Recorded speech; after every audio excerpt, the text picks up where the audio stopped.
nombre. Qué hermoso es poder adorar al Señor, ¿verdad? Poder disfrutar de esa presencia que desciende cuando tú y yo le adoramos. Nuestra adoración toca el corazón de Dios, y Dios tiene un corazón tan blandito que cuando tú tocas su corazón a través de tu adoración, su presencia se deja sentir. Amén. Yo no sé cuántas personas, cuántos hermanos de la iglesia invitaron gente nueva, algún vecino, algún conocido, a alguien que se encontraron por ahí. ¿Cuántos trajeron invitados? Levánteme la mano. Por allá, Dios bendiga a la hermana, por ahí también. ¿Quién más? ¿Alguien más trajo invitados? Sí, por ahí, gloria a Dios. Bueno, ahora yo quiero pedirle de favor a las personas que nos están visitando, aquellas personas que fueron invitadas, levánteme la mano por favor. Queremos saber quiénes son. Dios bendiga, Dios les bendiga, Dios les bendiga. Qué bueno que están aquí, es un placer tenerlos aquí. Y bueno, como ustedes nos están dando lo mejor de ustedes, que es su tiempo, queremos aprovechar bien el tiempo y queremos darle lo mejor también a ustedes. Amén. Así de que Dios les bendiga mucho. Y quiero que me regale uno de su tiempo, unos cuantos minutos. Quiero compartirle una palabra de parte de Dios para su vida y para todos los que estamos aquí, deseando con todo mi corazón que esta palabra le bendiga. Vaya conmigo por favor los que traen Biblia, y los que no traen puede compartirlo con aquellas personas que nos están visitando. Ahí en Romanos capítulo 5 versículo 8. Romanos capítulo 5 versículo 8. Si pueden dejar de sonar los panderos, estaría mucho mejor. Amén. Romanos capítulo 5 versículo 8. ¿Ya lo encontró? Bueno, creo que lo tenemos acá arriba. Dice la escritura de la siguiente manera: mas Dios muestra su amor para con nosotros en que, siendo aún pecadores, Cristo murió por nosotros. Quiero que lo repita usted como dice.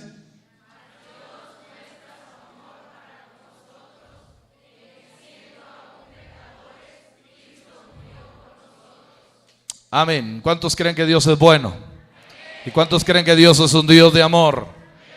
Amén. El tema que quiero compartirle, que quiero platicar con usted en esta noche, se titula el amor de Dios. Y cuando hablamos del amor de Dios, realmente nos quedamos cortos porque no alcanzamos a imaginar la grandeza del amor de Dios. Pero bueno, vamos a tratar de hablar un poquito de lo mucho que es el amor de Dios. Y quiero empezar diciéndole un poema que escribió un hombre y que le tituló precisamente Oh amor de Dios. Es un poema muy hermoso y dice así: si fuera tinta todo el mar y todo el cielo un papel, y cada hombre un escritor y cada hoja un pincel, nunca podrían describir el amor de Dios, que al amor pudo redimir de su pecado atroz. Oh amor de Dios, brotando está, inmensurable, eternal, por las edades durará, inagotable raudal. Precioso poema, ¿verdad? Que nos dice un poquito de lo mucho que es el amor de Dios. Desafortunadamente mucha gente no conoce, no ha experimentado el amor de Dios en su vida. Pero esta noche queremos hablarle acerca precisamente del amor de Dios. Pero para que usted pueda entender la grandeza del amor de Dios, o un poquito de la grandeza del amor de Dios, primero que tenemos que entender cuál es nuestra condición como seres humanos, cuál es nuestra condición delante de Dios. Y mire, la Biblia nos dice y la Biblia nos enseña que la condición del hombre es una vida de pecado total. Esa es la condición del ser humano. Por eso Pablo nos revela en Romanos que en que siendo aún nosotros pecadores, Cristo murió por nosotros. Y ahí es donde Dios muestra su amor y su misericordia para con cada uno de nosotros. Pero tenemos que entender precisamente eso, que la condición del hombre delante de Dios es que nuestra vida es una vida de pecado total. Ahora, ¿qué es pecado? Así, de una manera sencilla, podríamos decir que pecado es aquel poder misterioso que nos separa y nos aleja completamente de Dios. Todo aquello que te separa de Dios, eso es pecado. Para no enumerar específicamente alguno, así de una manera sencilla podríamos decir que todo aquello que te separa de Dios se convierte en pecado. Mire lo que dice la Biblia nos enseña y nos dice que el pecado separa al hombre de Dios. Y cuando hablo del hombre, estoy hablando del ser humano, estoy hablando de la mujer también. En Isaías capítulo 59, versículo 2, la Biblia nos dice, y hablando Dios mismo, dice Dios: pero vuestras iniquidades han hecho división entre vosotros y vuestro Dios, y vuestros pecados han hecho ocultar de vosotros su rostro para no oír. Entonces tenemos que entender cuál es nuestra condición como seres humanos delante de la presencia de Dios. Dice la Biblia que todos somos pecadores, todos hemos pecado. La persona que diga que no ha pecado se convierte en una persona mentirosa, porque todos de alguna manera hemos pecado en pensamiento, en acción, en palabra. De alguna manera todos hemos pecado delante de Dios. Entonces el pecado nos separa de Dios. Ahora, hay gente que de repente quiere callar su conciencia diciendo que Dios no mira o no está consciente de lo que hacemos. Recuerde que, el día de anoche yo le decía a las personas que pasaron al frente que la Biblia en Apocalipsis nos abre un panorama de lo que va a suceder en aquel día y en el día del juicio. Y la Biblia nos dice que van a ser abiertos los libros, y también va a ser abierto el libro de la vida. Y ahí en esos libros que se conocen como el libro de las memorias, ahí es donde está escrito cada una de nuestras vidas, lo que pensamos, lo que hablamos, lo que sentimos. Si todo está ahí precisamente escrito, y entonces los libros serán abiertos en ese tiempo. Entonces tenemos que entender que Dios está consciente de todos los pecados del ser humano. Dios sabe, Dios conoce cada uno de nuestros pecados. Ahí en Amós capítulo 5 versículo 12, Dios nos habla y nos dice: porque yo sé, dice Dios, de vuestras muchas rebeliones y de vuestros grandes pecados. Entonces Dios conoce nuestra condición, sabe que hemos pecado, sabe que le hemos fallado, y Él está consciente y nos dice ahí en Amós: yo sé de vuestras muchas rebeliones y de vuestros grandes pecados. Pero muchas veces la gente quiere callar su conciencia, como decía hace un momento, ¿sí? Creyendo o haciendo creer que Dios no está mirando nuestras actitudes, Dios no está mirando nuestros pensamientos, Dios no está mirando nuestras acciones, Dios no está mirando nuestros pecados. Claro que sí. Ahí en el lugar donde yo estoy pastoreando, es una zona donde hacen el tabique, hacen el ladrillo, y en la congregación, tengo gente que se dedica a ir a vender ladrillo a Poza Rica. Un hermanito que hace algún tiempo se convirtió, ¿verdad? Pero usted sabe que cuando recién nos convertimos, empezamos a dar nuestros primeros pasitos, como que de repente como que no queremos entender bien las cosas, aunque rápidamente se les enseña cómo tienen que caminar delante de Dios. El asunto es que varios se iban a Poza Rica a trabajar, a vender su ladrillo, y a este santo y consagrado hermano todavía no se le habían quitado algunas mañitas por ahí. Y entregaba millares de tabique de 900 o de 800. Y de repente los otros hermanos que estaban ahí con él le decían: hey, ya no tienes que hacer eso. Pero él contestaba y decía: hoy está nublado, hoy Dios no me ve. No importa que esté nublado, Dios ve lo que estás haciendo. David decía: ¿a dónde huiré de tu espíritu? Si me voy a lo profundo de la mar, ahí tú me estás mirando. No nos podemos esconder de los ojos de Dios. Dios está consciente de cada uno de nuestros pecados. Amén. Ahora, la Biblia nos enseña y nos dice que el hombre está esclavizado por su pecado. O sea, no solamente nuestra vida es una vida de pecado, no solamente es que Dios está consciente de nuestro pecado, sino que la Biblia nos enseña que el hombre está esclavizado por su pecado. Ahí en Proverbios capítulo 5 versículo 22, la Biblia nos enseña y nos dice: prenderán al impío sus propias iniquidades, y retenido será con las cuerdas de su pecado. Es por eso que vemos que mucha gente no puede salir de ese círculo vicioso en el cual han caído, ¿verdad? Y están dándole vueltas al mismo lugar, tratan de hacer una cosa, tratan de escapar de otra cosa, pero no pueden. ¿Por qué? Porque la Biblia nos dice que el hombre está esclavizado por su pecado. Por eso a muchas personas les cuesta tanto trabajo salir de los vicios, les cuesta tanto trabajo salir de una relación destructiva. ¿Por qué? Porque el pecado los está esclavizando. Amén. Ahora, eso es lo que tenemos que entender primero: nuestra condición como seres humanos delante de la presencia de Dios. En nuestra vida hay pecado.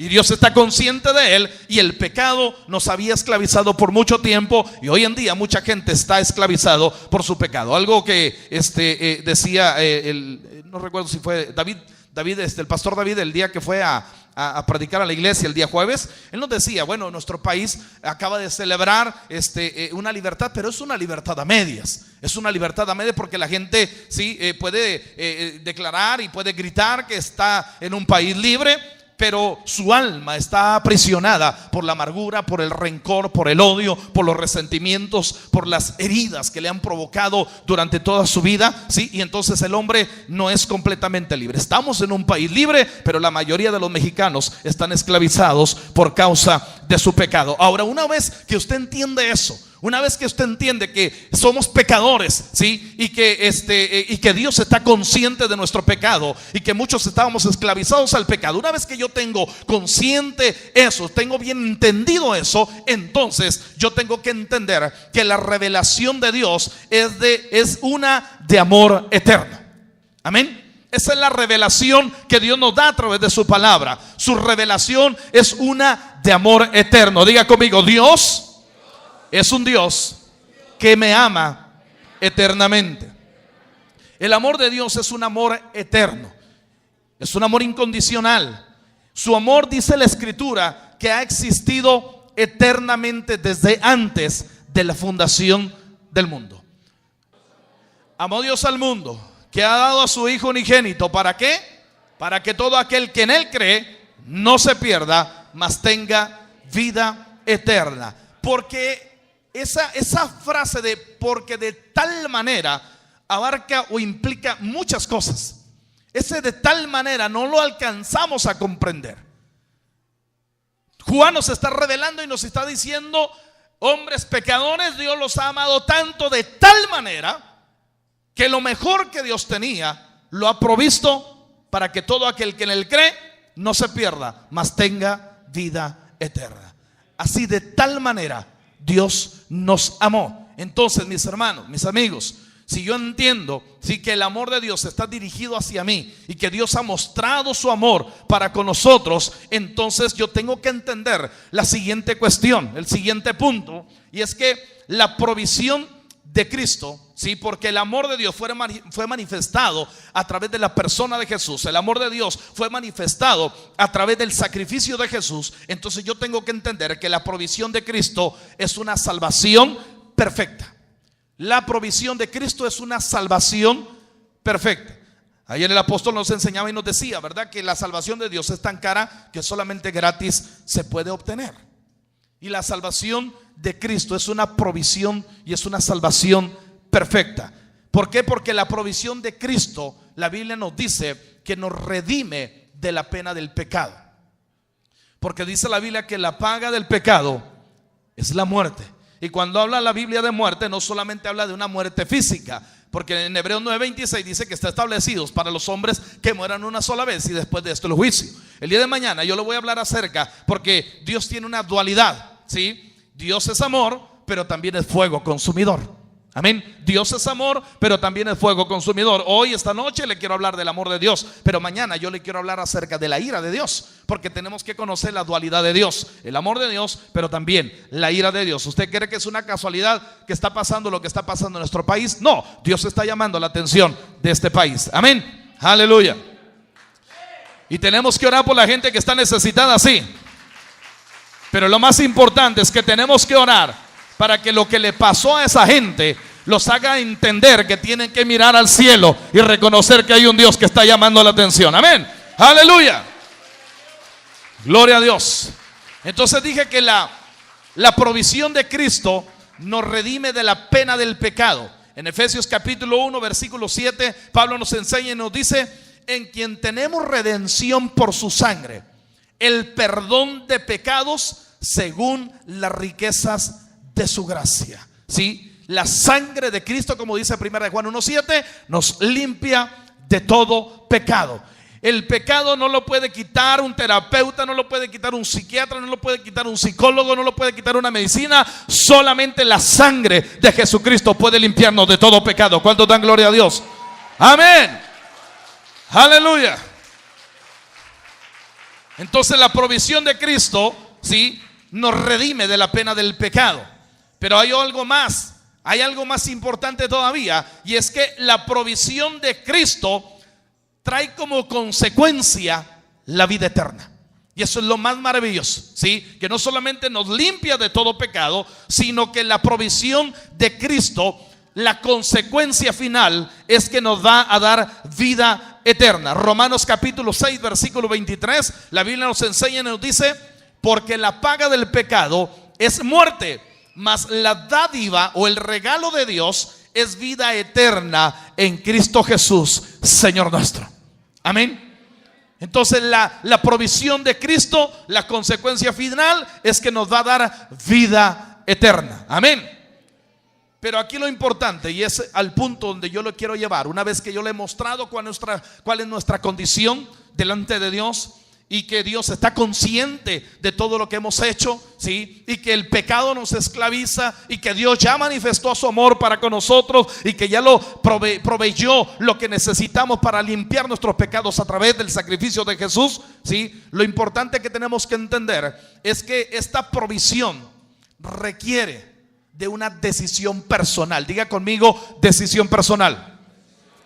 Ya Dios te dijo, ya Dios nos dijo, ¿sí?, que estamos mal delante de Él, y que la paga por haber pecado es la muerte. Pero ya Dios también ha manifestado su amor y nos está diciendo: he mandado a mi Hijo para que pague el precio que tú tenías que pagar, el morir en la cruz del Calvario. Y ya te hice entender que la sangre de mi Hijo Jesús te limpia de todo pecado.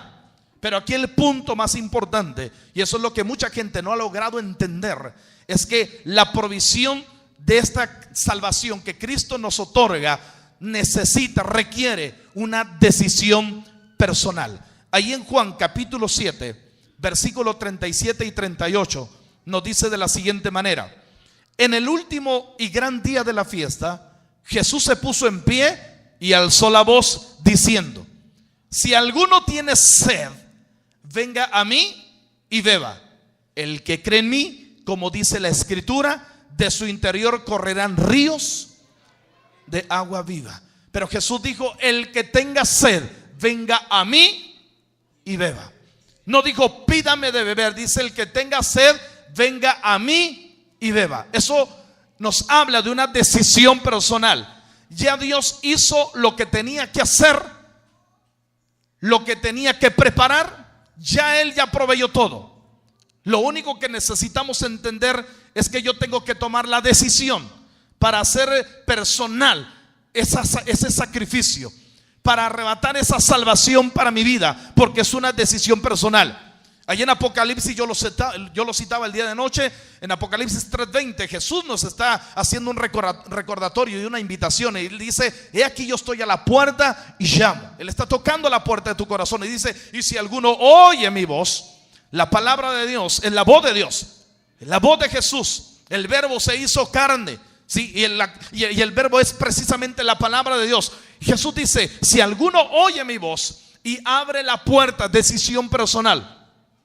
Dice Jesús: yo entraré a él, cenaré con él y él conmigo. Así es de que algo que tenemos que entender es que Dios nos ama de todo corazón y Él nos quiere salvar, pero la decisión está en sus manos ahora. La decisión de su alma se decide hoy y la decide usted. Lo único que tiene que hacer es subirle el volumen a su conciencia para que pueda escuchar la voz de Dios. Por último, quiero decir lo que dice Mateo 11:28, y esta es la invitación que Jesús te hace esta noche a ti que has venido, o a lo mejor a ti que te has alejado. Dios te hace esta invitación. Dice Jesús: venid a mí todos los que estáis trabajados y cargados, y yo os haré descansar. El pecado tiene como característica que nos hace pesada la vida. El pecado nos esclaviza tanto, ¿sí?, que nos agobia, nos aflige. Pero Jesús te está diciendo: si te sientes trabajado y cargado, ven a mí, que yo te haré descansar. Así es de que yo quiero preguntar en esta noche, y quiero invitarle que se ponga de pie, por favor. ¿Habrá alguien que quiera experimentar y que quiere recibir el amor de Dios. Habrá alguien en esta noche que quiera tomar la decisión de decir: Señor, he caminado toda esta vida haciendo lo que yo he querido, he hecho con mi vida lo que he querido, pero hoy necesito ser libre del pecado. Como decía nuestro hermano, a lo mejor usted no llevó la vida que él llevó, pero una mentira es pecado, una amargura es pecado, el rencor es pecado. Y hay gente que no tiene vicios, pero están deprimidos, están afligidos. Hay un vacío en su corazón. ¿Sabe? Dice la Biblia que Dios es tan grande que los cielos de los cielos no lo pueden contener. La Biblia dice que Dios es tan grande que con 3 dedos de su mano agarra todo el polvo de la tierra. La Biblia dice que Dios es tan grande que la tierra es donde Él pone sus pies. La Biblia dice que Dios es tan grande que Él conoce a todas las estrellas y a cada una llama por su nombre. Y Dios es tan grande, pero ¿sabe una cosa? Cabe en el corazón de una persona. Y los especialistas dicen que el hombre en lo profundo de su ser sabe que ha sido creado para adorar a algo o a alguien. Y ahí es donde el diablo se ha aprovechado para desviar esa adoración hacia otras cosas que no son Dios. Pero cuando tú entiendes que Dios te ama y que tú fuiste creado para adorar a Dios, y tú te decides abrir tu corazón a Dios, entonces Dios manifiesta su amor en tu corazón. Así es de que habrá alguien que esté cansado del pecado. No es una casualidad que esta noche estés aquí. Dios te ama y quiere manifestar tu amor, su amor en tu corazón. Así es de que alguien quiere recibir a Jesús esta noche.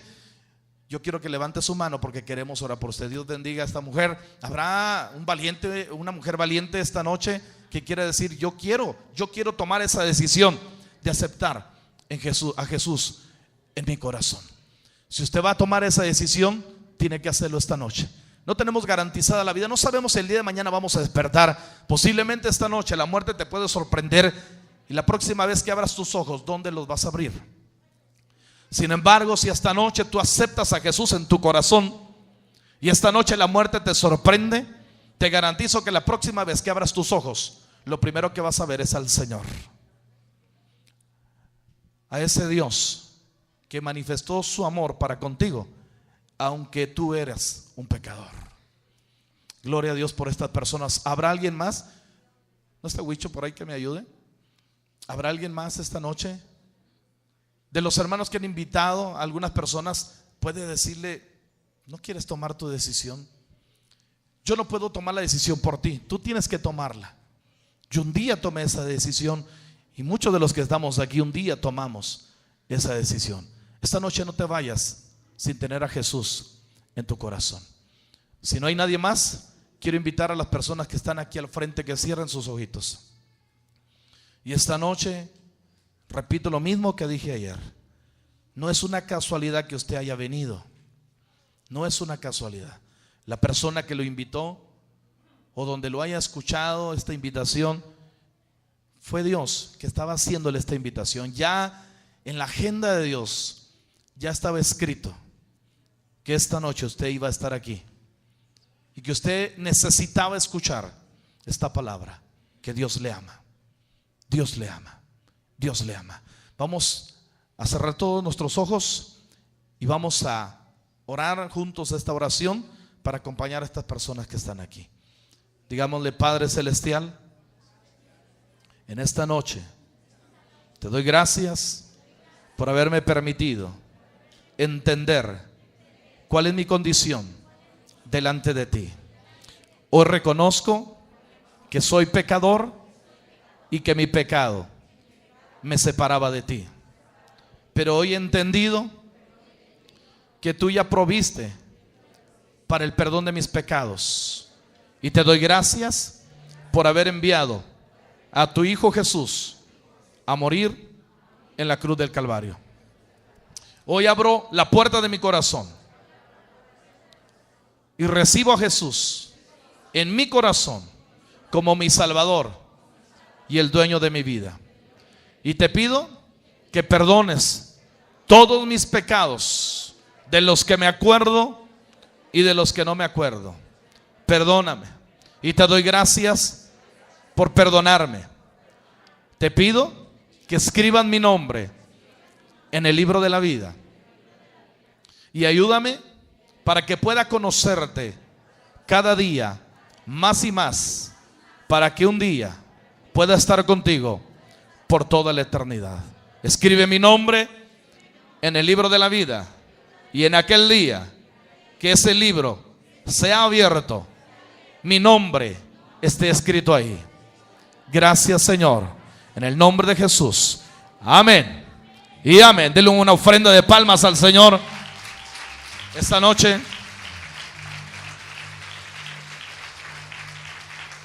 Si usted hizo esa decisión con todo su corazón, gloria a Dios por eso.